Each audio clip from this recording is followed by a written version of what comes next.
आज के समय में हर कोई एक बार तो अपने बीते कल में जाकर अपनी कई गलतियों को सुधार कर उसे परिवर्तित कर अपना वर्तमान और भविष्य अच्छा करने का ख्वाब देखता ही है, पर भूतकाल में वापस जाना सच में संभव है क्या? आज हम आपको भविष्य में जाने की दो आध्यात्मिक कथाओं के बारे में बताने जा रहे हैं। दोस्तों, कहानी में अंत तक बने रहे। यह कहानी है राजा मुचकुंद की। विष्णु पुराण में श्री कृष्ण लीला में इनकी कथा का उल्लेख मिलता है।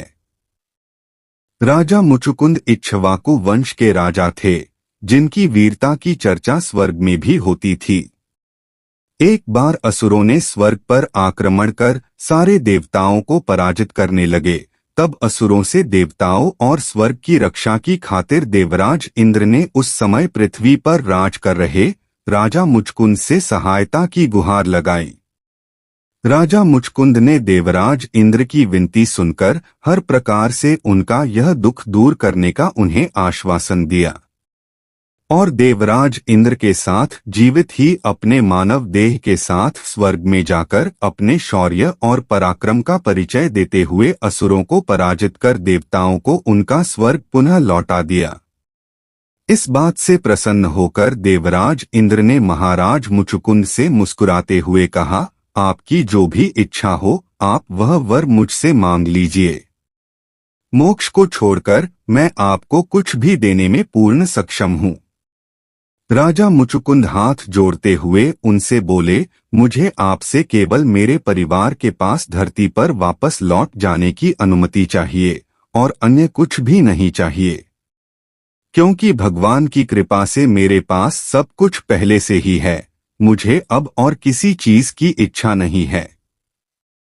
राजा मुचकुंद की यह बात सुनकर देवराज इंद्र उनके लिए दुखी होते हुए उन्हें बताने लगे कि आपको असुरों से युद्ध करते हुए यहाँ स्वर्ग में 1 वर्ष बीत गया है और इतने में पृथ्वी पर 1 युग के बराबर समय गुजर चुका है।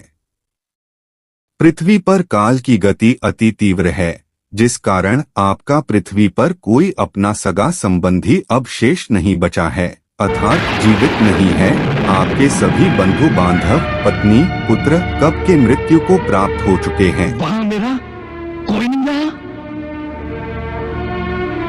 ये क्या कह रहे हैं आप? देवराज इंद्र के मुख से यह सत्य जानकर मुचकुंद बहुत दुखी होकर उनसे वरदान मांगते हुए बोले, मेरा मन बहुत दुखी हो गया है और अब मैं सोना चाहता हूँ। इसलिए हे देवराज, मुझे वरदान दीजिए कि मैं गहरी नींद में सो सकूं और कोई मुझे नींद से न जगाए।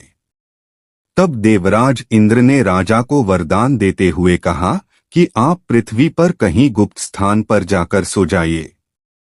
जो भी आपको नींद से जगाएगा आपकी दृष्टि पड़ते ही वह जलकर भस्म हो जाएगा। ऐसा मैं आपको वरदान देता हूँ। राजा मुचकुंद देवेंद्र की बात मानकर एक गुफा में जाकर सो गए। ऐसा माना जाता है यह गुफा आज उत्तर प्रदेश के ललितपुर जिले में स्थित है और राजा मुचकुंद त्रेतायुग से सोते सोते द्वापर युग में आ गए और उन्हें इसका पता ही नहीं चला।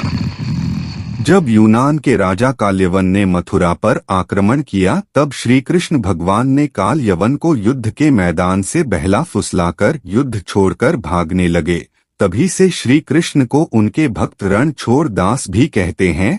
कृष्ण भागते भागते चालाकी से कालयवन को उस गुफा में ले गए जहां राजा मुचकुंद सो रहे थे।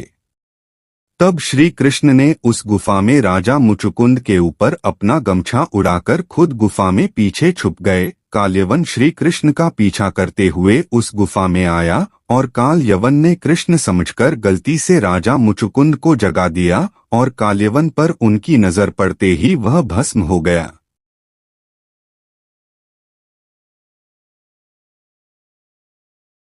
फिर श्री कृष्ण ने राजा मुचकुंद को अपना परिचय देते हुए कहा, हे राजन, तुम कई जन्मों से मेरी भक्ति करते आए हो, ये लिए हम तुमसे बहुत प्रसन्न हैं।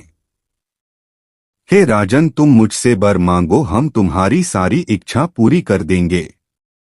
तब महाराज मुचकुंद बोले, हे अंतर्यामी, मैं एक राजा था। मैं पुत्र, पत्नी, राज्य आदि के मोह माया में फंसकर भौतिक भोग विलास की कामना में लगा रहा, जिस कारण मेरा बहुत सा समय नष्ट हो गया। ये लिए हे श्री कृष्ण, अब मैं पृथ्वी का कोई भी सुख नहीं चाहता। अब तो मुझे केवल आपकी अनन्य भक्ति, आपके चरणों में जगह मिले, बस यही मेरी आखिरी इच्छा है।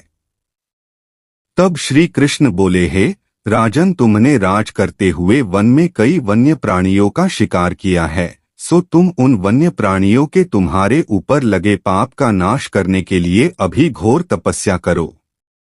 पाप कट जाने के उपरांत तुम मेरे श्री धाम को पहुंच जाओगे।